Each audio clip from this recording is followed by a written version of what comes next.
Hello student, मैं Rahul Sharma Rahul study centre में आपका स्वागत करता हूं।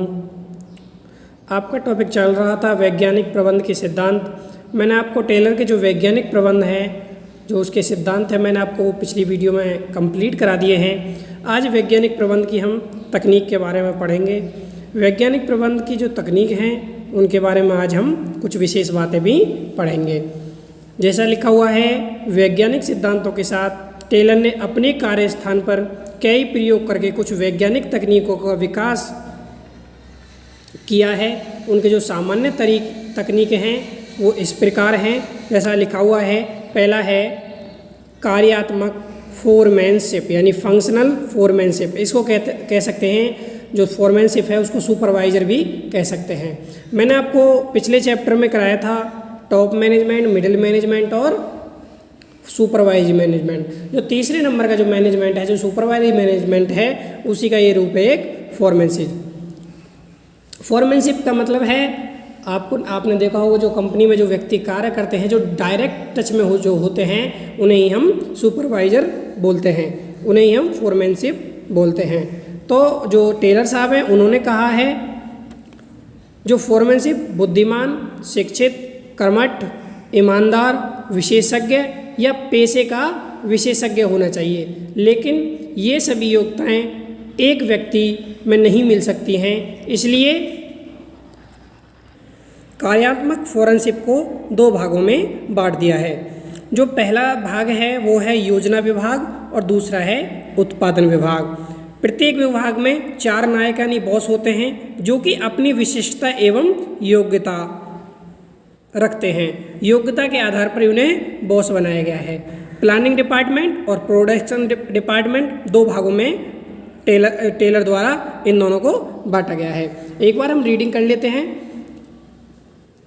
उत्पादन करने वाले श्रमिकों का प्रबंधक फोरमैन होता है, यानी जो उत्पादन करने वाले जो श्रमिक हैं उनका जो प्रबंधक है वो फोरमैन होता है, जो मैनेजर है वो फोरमैन होता है। वे निम्नतर स्तर यानी जो मैंने आपको बताया था सुपरवाइजर लेवल में कार्यरत श्रमिकों के सीधे संपर्क में रहता है, यानी डायरेक्ट टच में होता है। फोरमैन के चारों ओर कारखाने का उत्पादन, नियोजन, क्रियान्वयन एवं उसका नियंत्रण रहता है। जो फोरमैन है उसके जो चारों ओर कारखाने का उत्पादन, नियोजन, क्या करना है, कैसे करना है, कब करना है, क्रियान्वयन एवं उसका जो नियंत्रण है, जो उसके ऊपर नियंत्रण है, वो रहता है। टेलर प्रथम व्यक्ति थे जिन्होंने संगठन के सभी स्तरों पर, यानी सभी जो टॉप मैनेजमेंट है, मिडिल मैनेजमेंट है, जो सुपरवाइजरी मैनेजमेंट, यानी 3 में जो स्तर है, मैंने आपको पिछले चैप्टर में आपको बताया था, पर विशिष्ट कर लागू करने का सुझाव दिया। जो तीनों मैनेजमेंट हैं, जो तीनों संगठन के जो विशिष्ट कर लागू करने का सुझाव टेलर साहब ने ही दिया था। उन्होंने कार्य को 2 मूल भागों में बांटा है। पहला है नियोजन यानी प्लानिंग और दूसरा है निष्पादन यानी परफॉर्मेंस में बांटकर क्रियात्मक फोरमैनशिप की नियुक्ति का उन्होंने सुझाव दिया था।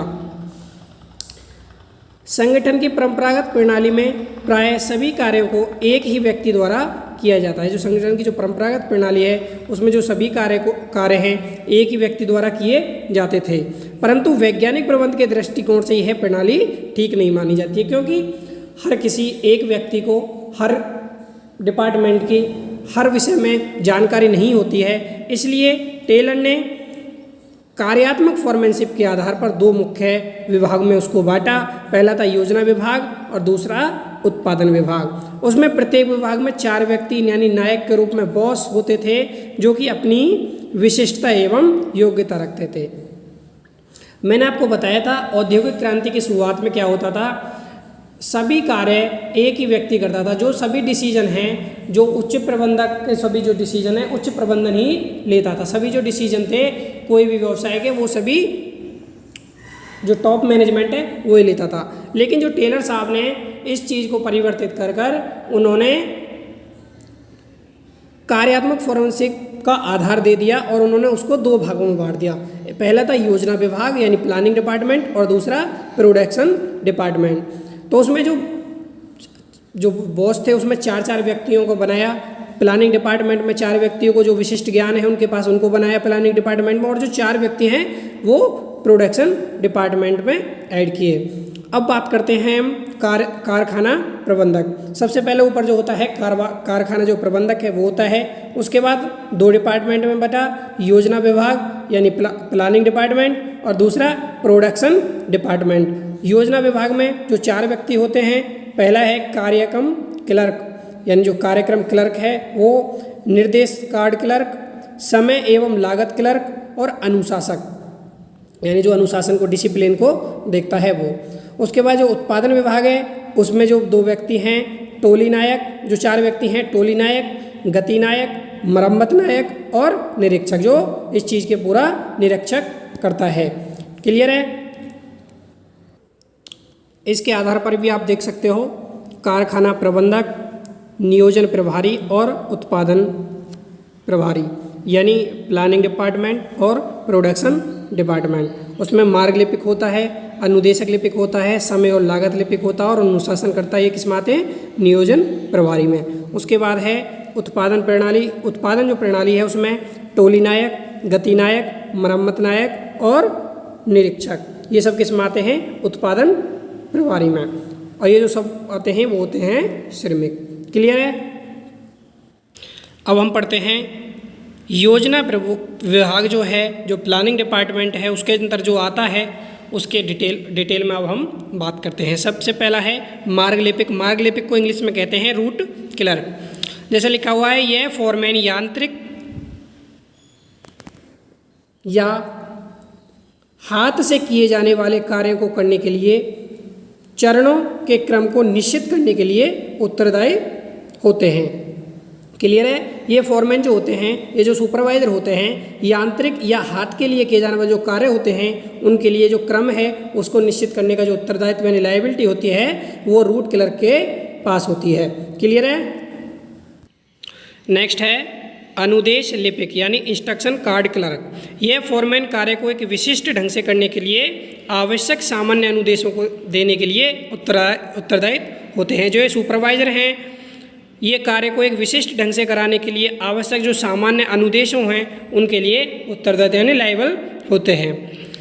समय और लागत लिपिक यानी टाइम एंड कॉस्ट क्लर्क। ये फोरमैन जो सुपरवाइजर कार्य को आरंभ करने और पूरा करने के लिए जो समय को निश्चित करने के लिए उत्तरदायित्व होते हैं। जो समय कार्य को कब आरंभ करना है और कब पूरा करना है उसका जो समय है निश्चित करने के लिए लायबल यानी उत्तरदायी होते हैं। वे प्रत्येक कार्य का लागत पत्र भी तैयार करते हैं। जो प्रत्येक कार्य है उसमें उसका लागत पत्र तैयार करते हैं, इसमें कितना कॉस्ट लगा है उसके बारे में पूरी डिटेल अपने जो कारखाने प्रबंधक हैं उनको देते हैं।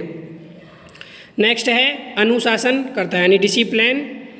यह फोरमैन व्यवस्थित और क्रमबद्ध ढंग से कार्य के निष्पादन के लिए उत्तरदायित्व होते हैं। यानी डिसिप्लिन में किसी भी कार्य को कराने के लिए उत्तरदायित्व कौन होते हैं? अनुशासन करता। क्लियर है? ये आपके कौन से डिपार्टमेंट में आते हैं? सब प्लानिंग डिपार्टमेंट में। आगे अब बात करते हैं उत्पादन डिपार्टमेंट के अंदर जो 4 फोरमैन आते हैं उनके बारे में अब हम बात करते हैं। पहला है टोली नायक यानी गैंग बॉस। यह कार्य के निष्पादन के लिए आवश्यक सभी मशीनों, उपकरणों और दूसरे संसाधनों की व्यवस्था करता है ताकि कोई देरी न हो। ये कौन होते हैं? टोली नायक यानी सभी मशीन, उपकरणों और जो दूसरे संसाधन हैं उनकी जो व्यवस्था करता है उसमें कोई देरी ना हो उसकी जो व्यवस्था करता है वो कौन करता है? टोली नायक यानी गैंग बॉस। उसके बाद नेक्स्ट है गति नायक यानी स्पीड बॉस। स्पीड बॉस कौन होते हैं? यह फोरमैन कार्य के समय पर पूरा होने को सुनिश्चित करते हैं। कार्य समय पर पूरा कैसे करवाना है, कब करवाना है वो कौन कराता है? स्पीड बॉस कराते हैं। उसके बाद मरम्मत नायक। मरम्मत नायक कौन होते हैं? यह नायक सुनिश्चित करता है कि मशीनें और जो उपकरण कार्य करने की स्थिति में रखे हुए होते हैं वो कौन करता है? रिपेयर बॉस करता है। क्लियर है? मशीनों को कब रिपेयर करना है, कब ठीक करना है, कोई मशीन ख़राब हो गई है तो उसको ठीक करना है वो कौन करता है? मरम्मत नायक यानी रिपेयर बॉस। उसके बाद नेक्स्ट है निरीक्षक। यह नायक उत्पादन के गुणवत्ता नियंत्रण का निरीक्षण करता है। इंस्पेक्टर जो होता है, जो कार्य हुआ है उसकी उत्पादन जो हुआ है उसकी जो गुणवत्ता है उसको सही किया है नहीं किया है उसका नियंत्रण और उसका निरीक्षण करता है इंस्पेक्टर। टेलर ने इस बात पर जोर दिया है कि जब प्रत्येक फोरमैन आदेश और निर्देश देगा तो श्रमिक की कुशलता में सुधार होगा और उसको उसका नेतृत्व भी किया जाएगा और उसे मोटिवेट भी उससे किया जाएगा। कार्यात्मक फॉर्मेनशिप के कुछ बिंदु लिखे हुए हैं, मुख्य बिंदु लिखे हुए हैं। विशिष्ट व्यक्तियों की नियुक्ति, इसमें जो कार्यात्मक फॉर्मेनशिप में हर कोई तो नहीं आ सकता, इसमें विशिष्ट ज्ञान हो, उसे ईमानदार हो, विशिष्ट व्यक्तियों की नियुक्ति की जाती है। नियोजन और कार्यान्वयन कार्य का पृथक्करण किया जाता है। कार्य के विभाजन के प्रारंभिक सिद्धांत पर आधारित होता है। आदेश की एकता के सिद्धांत का उल्लंघन, ये सब क्या है इसके कार्यात्मक फॉर्मेनशिप के मुख्य बिंदु हैं। तो आज मैंने आपको करा दिया है कार्यात्मक फॉर्मेनशिप, बता दिया है मैंने कार्यात्मक फॉर्मेनशिप बताया। इसमें 2 विभागों में बांट दिया जाता है, 8 व्यक्तियों को बांटा जाता है। जो कारखाना प्रबंधक है वो 2 विभागों में इसको बांटा जाता है। टेलर ने इस बात को बताया है। पहला बताया उसने योजना विभाग यानी प्लानिंग डिपार्टमेंट, और दूसरा प्रोडक्शन डिपार्टमेंट, उत्पादन डिपार्टमेंट। योजना में उन्होंने योजना जो विभाग है यानी दोनों जो डिपार्टमेंट है उसमें 4-4 व्यक्तियों को रखा है। उसके बारे में मैंने आपको डिटेल में भी बता दिया है। तो आज के लिए इतना ही। Thank you for watching.